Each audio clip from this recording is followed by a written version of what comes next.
Pour participer à cet échange qui se tient sous le thème de France-Maroc, opportunités d'investissement et d'emploi. Les fédérations.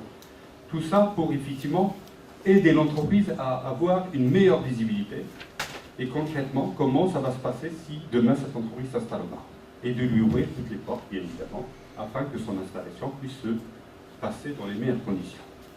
Et puis, bien évidemment, de l'autre côté, on reçoit aussi un certain nombre de demandes entrantes, notamment de tout entrepreneur qui souhaite effectivement demain se renseigner, à se développer sur le marché marocain, à saisir des... Un savoir-faire énorme qui peut nous aider pour pouvoir mettre le Maroc aussi en avant-plan dans ce projet-là majeur, parce qu'on a créé aussi une antenne au Maroc, aujourd'hui à Rabat.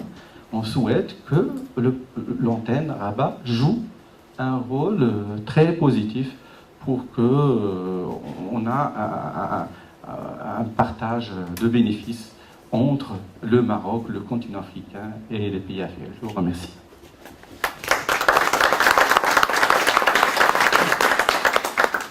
Merci, Dr Doumar. Votre intervention nous intéresse au plus haut degré, puisque les messages sont attirés de votre intervention riche et combien dense nous interpellent à plus d'un titre. Il interpelle en fait toute l'élite du monde scientifique et des ingénieurs, aussi bien à l'échelle africaine qu'à l'échelle du Maroc, qu'à l'échelle de la France. Je passe au troisième orateur. Il s'agit du docteur Mohamed Mreziqa. 100 000 $, donc j'aimerais bien récupérer un petit peu. Le plan de la contribution, donc j'ai un plan très rapide. On a 3 niveaux de débat, et c'est une évolution chronologique. Le premier, c'est qu'on a considéré que les biens culturels ne sont pas des marchandises. Un livre, c'est pas une tonne de pommes de terre. La formation continue. La formation continue qualifiante ou la formation continue diplômante. J'en dirai un mot plus tard. L'enseignement supérieur vise la préparation des jeunes à l'insertion dans la vie active. C'est écrit en toutes lettres dans la charte. Et c'est une obligation pour les enseignants-chercheurs. Et bien sûr, la recherche scientifique, la diffusion de la connaissance, ça existait dans le texte de 75. La loi, la loi 0100. Et puis, bien sûr, il y a d'autres missions, la réalisation d'expertise par les enseignants, la contribution au développement global du pays et la contribution à la promotion des valeurs universelles. Toujours pour développer l'aspect entrepreneurial de l'université. Au niveau de l'article 7, dans le but de renforcer une activité entrepreneuriale, les universités peuvent prendre des participations justement à l'emploi par la contribution à la création de l'entreprise. Dans la loi, il y a eu une réforme pédagogique, l'instauration ou la mise en place du système LMD, à l'instar de ce qui passait en France, plutôt en même temps qu'en France. Nous, on a démarré en 2001, 2002. La France, ils ont basculé en 2003, 2004, d'ailleurs par vague. Au Maroc, en 2003, c'était un basculement total. Toutes les universités ont mis en place le système LMD. On a commencé par la licence, ensuite le master et ensuite le doctorat. Dans la réforme pédagogique, on a défini également les objectifs des différentes formations. Donc le premier objectif, c'est permettre aux étudiants d'acquérir les formations et les compétences requises pour poursuivre des études supérieures et facilitant leur insertion dans le marché de l'emploi. Contribuer donc à l'obtention de financement à des conditions préférentielles. Donc elle intervient dans 3 domaines importants. Un domaine de la garantie des crédits donc destinés au financement des projets d'investissement, des besoins d'exploitation et de la restructuration financière, comme il intervient dans le cofinancement avec les banques de projets d'investissement, de modernisation des à l'aspiration de millions d'hommes et de femmes d'avoir un emploi, une vie stable et de réespérer à nouveau revivre un cycle vertueux qui voit de génération en génération les enfants des générations suivantes s'élever vers une étape supplémentaire. Cette idée-là est en crise et peut générer politiquement derrière des effets désastreux avec des montées de nationalisme qu'on voit déjà d'ailleurs en Italie, en France. Vous connaissez, je ne citerai pas ce nom de famille, et il y en a d'autres, dans tous les pays européens, sans exception. Et puis en même temps, évidemment, en France, comme dans beaucoup de pays européens, beaucoup de potentiel de développement. La formation technique et technologique. C'est pas que je suis moi-même, je suis, comment dire, j'ai été formé dans les universités en finance, etc. Je renie pas ma formation, mais je dis, il ne faut pas qu'on forme que des commerciaux, que des gestionnaires, il faut former des techniciens. Moi, j'ai créé en fait un cabinet de recrutement il y a 5 ans qui a pour vocation en fait de travailler sur la question en fait des discriminations. Moi, je suis parti d'une conviction un peu profonde qui consiste à dire, voilà, en France, j'ai grandi en France, j'ai eu la chance d'être formé en France, j'ai décroché des diplômes de l'enseignement supérieur et on se rend compte que l'accès à l'emploi, en fait, il n'est pas le même pour tout le monde. Si à un moment donné, on n'est pas dans une logique de réseau, si on n'est pas capable d'être recommandé, c'est plus compliqué. Si on n'est pas né dans les bonnes familles, c'est plus compliqué. Si on n'est pas né et si on n'a pas grandi dans les bons territoires et on n'a pas fréquenté les bonnes écoles, c'est plus compliqué. Et Le succès enregistré par notre colloque de ce jour est dû de l'avis de tous, nous encourage, est un élément de motivation pour nos jeunes ingénieurs qui se sentent aujourd'hui plus motivés qu'avant pour justement poursuivre leur mobilisation autour de sujets d'importance qui pourraient également apporter, nous l'espérons bien, quelque chose, en tout cas participer à la construction de l'édifice Maroc. Et nous espérons donc continuer dans cette voie en rassemblant les compétences et les hommes d'affaires parce que justement notre but ce n'est pas uniquement les idées et la théorie, c'est aussi de faire déboucher ces idées et vers des projets réalisables et concrets.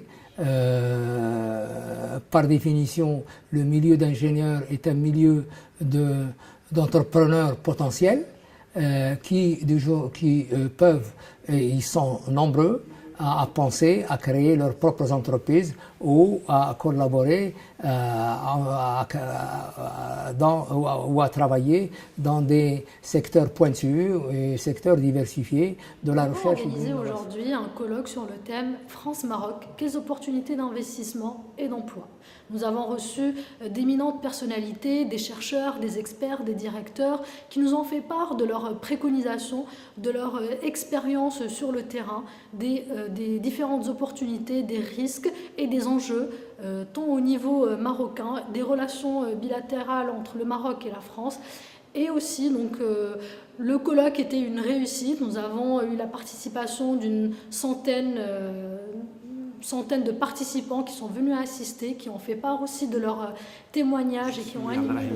Je suis directeur exécutif du Centre régional africain de technologie. En fait, c'est une institution de la science et technologie, l'institution majeure en sciences et technologies sur le continent africain. On a 31 pays. C'est une institution intergouvernementale regroupant 31 pays, des pays du nord, du sud, de l'est, de l'ouest, du centre de l'Afrique. Notre rôle, c'est développer la technologie sur le continent africain. Pourquoi je suis là? Je suis là pour 2 raisons. Pour être parmi mes pairs ici, parce que je suis moi-même lauréat de l'école Mohamedi d'ingénieur. Et je suis là pour lancer un grand centre de sciences et technologies partenariat avec la France, en partenariat avec les Européens, mais sur une base gagnant-gagnant. C'est la première fois que vous avez une institution qui se déplace du continent africain allant vers le continent européen, demandant l'installation d'une structure sur le continent européen pour développer des projets bancables pour le continent africain. La finalité, c'est de développer des projets au service du continent africain, mais des projets avec un savoir-faire aussi bien africain que français. La France dispose des structures assez diversifiées. Vous avez le CNRS avec 35 000 staffs, 14 000 enseignants-chercheurs, 3,3 milliards d'euros annuellement comme budget. Vous avez l'INRA, vous avez l'INRIA, vous avez l'INSERM, vous avez énormément d'institutions, l'IRD qui est destiné pour le développement de l'Afrique du Sud. Donc on est là de travailler avec nos partenaires français, travailler avec nos partenaires européens pour développer la technologie, l'innovation, la science sur le continent africain en partenariat avec les scientifiques du continent africain. Je vous remercie. L'idée de ma présence ici, c'était de témoigner non seulement de la possibilité, mais de l'ardente obligation qui est la nôtre, Marocains et Français, de faire converger nos économies, de faire en sorte que la mobilité des personnes soit améliorée, parce qu'on est dans un moment historique très particulier, où des deux côtés de la Méditerranée, il y a des replis identitaires, il y a des risques de durcissement parfois de la politique à cause des crises économiques, alors qu'on a la possibilité, par les binationaux, par des familles communes, par une langue en commun, par des richesses que nous avons en commun, de construire au contraire un avenir beaucoup plus structurés, beaucoup plus liés les uns aux autres. Ça vaut dans le domaine de l'économie, ça vaut dans le domaine des énergies renouvelables, ça vaut dans le domaine industriel, ça vaut évidemment dans le domaine culturel.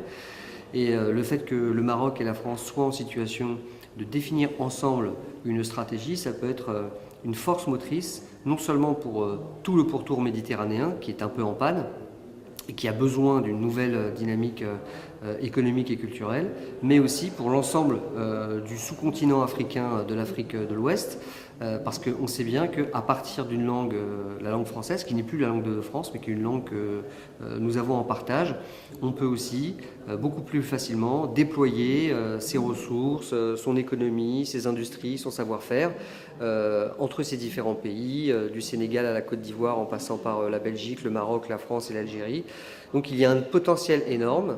Et évidemment, ce potentiel, il ne peut vivre que s'il y a une volonté politique. Elle commence maintenant de plus en plus à s'affirmer, mais aussi si les sociétés civiles, les chefs d'entreprise, les étudiants, les artistes, les scientifiques, les chercheurs sont écoutés parce qu'ils sont mobilisés. C'est de leur avenir dont il s'agit et je crois que c'est à eux de plus en plus qu'il faut donner la parole pour que derrière, on donne une nouvelle dimension à notre ambition méditerranéenne. Voilà.